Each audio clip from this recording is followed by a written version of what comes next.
I've had everything happen in the shop. Yeah. Even like guns being pulled out type shit. Can you tell us about it? I really don't want to talk about that too much, but yeah, like.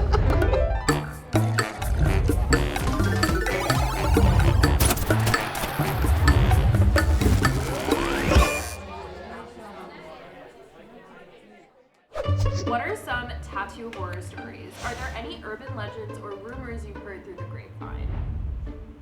Oh, like so many, I don't know where to start. I mean, I've had a couple horror stories that I just honestly, like, they're repressed at this point. Like, anytime I remember, I'm like, oh God, that was awful. I mean, I used to work in the West Village, and the West Village is probably the most raunchiest place you can ever work. Back in the day, there was a guy, supposedly that he went to a shop and he got like one of Paul Booth's like super dark, like diabolical looking like designs, and supposedly the dude faints. He hits the glass thing and like slices his throat and dies or something like that. I never heard that. You never heard this? There was this one guy, he's tattooing all night because I think he was working like 10 at night to 6 a.m. And he's tattooing and he's dozing off, and he dozes off and he clips himself in the nose, and he has just a line across his nose. Like everyone knows him for this. Yeah, everyone knows him for this. I've heard it too. You've heard of that, right? I don't know who told me of it, but they told me and they were like, actually don't put that in the video. You know, I've heard the hot sauce in the tattoo ink. You know, I've heard about that. I mean, there's a bunch of weird things that people do, of course, to mess with their fellow artists or mess with the clients. I have had clients be really scared and be like, can I get blood poisoning from the ink? And I'm like, no, I don't think so. And they're like, oh, is my arm gonna fall off? And I'm like, no, I don't think so. It is the Wild West, especially, I mean, when money comes into play, you know, everything gets a little crazy. Do you have any crazy stories? Not like this. Come on, Mom. I know you got some crazy, you got some crazy Paris stories. Anybody who owns a tattoo shop or has worked in a tattoo shop knows that tattoo shops just are like an attractor for some very interesting people. I've had people just be a little too trusting to the point where they'll be like, okay, well, I have to like fart or something, and they'll just like fart really loudly. And I'll be like, at least step out. That's like a horror story for me. One time I was tattooing this older dude. He was getting a tattoo of his late wife. And I remember we were bumping Bob Marley, and he was like singing the Bob Marley jam, right? Like Exodus, or I don't know what it was, Three Little Birds, you know, whatever. And he just starts vomiting violently. Of course, I had requests to put the ash of the dead animals, like pets, like my dog is dead and we have her ash. Can you please pour something in the inks, mix it, and make footprints of the paw?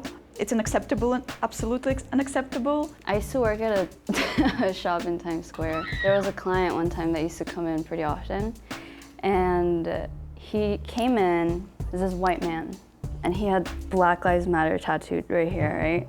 He had a really well done portrait of a little girl or something, or I think a person, or as a kid, in the center of his stomach. And he wanted to get two realism, like penises, like here, pointing at it, or it was the other way around. He had that and he wanted like a face of a girl or something. He left, my friend Googled his name, and he's like a registered pedophile offender, and yeah. That shop, I was at my lowest when I was at that shop.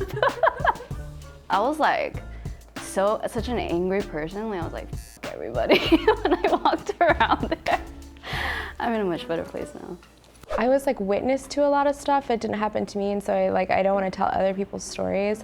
But I came up in an era where it was like, you know, like it was normal if you worked for bikers and you left a shop, you got jumped and your hands broken. Like that was the thing that happened. I started in the late 90s, and I still caught that, you know, because the shop was ran like on some gang shit, you know, like the owner wouldn't even let us visit other tattoo shops or meet any other tattooers, you know. Yeah, it was a different time. People really would like burn down shops. Like that was the thing. Like there were territories if you opened up a shop in an area that was it wasn't only just bikers too, but it was like in an area that was already like owned and you know felt owned by certain tattooers, they would break into and burn down your shop. Like that was a regular thing. When I started, it was illegal in New York. It was all underground. Yeah, that's wild right there, man. Just off the bat. We would have to like smash people's hands with a hammer if they didn't pay. Yeah. It was crazy. Now people just talk shit and like maybe slap each other around, but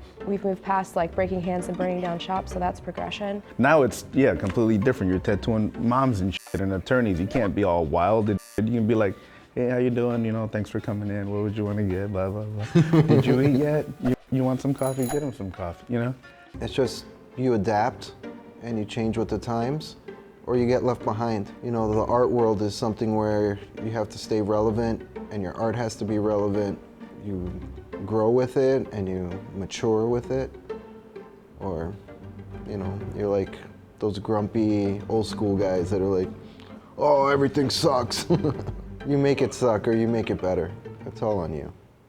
So the only horror stories I've heard like in the tattoo community is people that have been apprenticed by bad people, by like really messed up artists that will like make them fight the piercer or like whatever. Wait, really? Yeah, like they'll make them fight people in the shop to like gain their status, or they'll tell them to do their laundry, or or they do like ask for sexual favors. Like I've heard those kind of horror stories, and those are horror stories. Like I got really lucky with my apprenticeship that I didn't have to be tortured.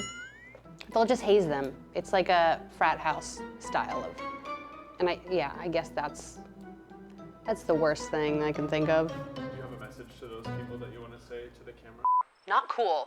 Wait, who? The apprentices or the? The people who, no, not to the, well, you could say both. You could give a message to the apprentices and then give a message to those who are holding the apprenticeship. Okay, my message to you guys that are torturing people out there, not cool. Not necessary. Don't do it. Don't do that.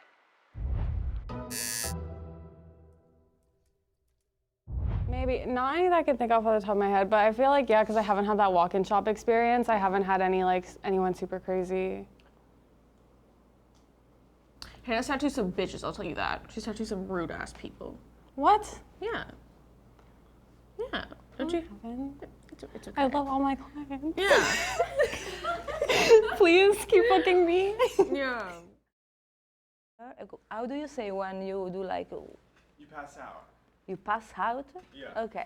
I started to tattoo her. At the same point, she started to don't feel good and she passed out, like, and then she make pee.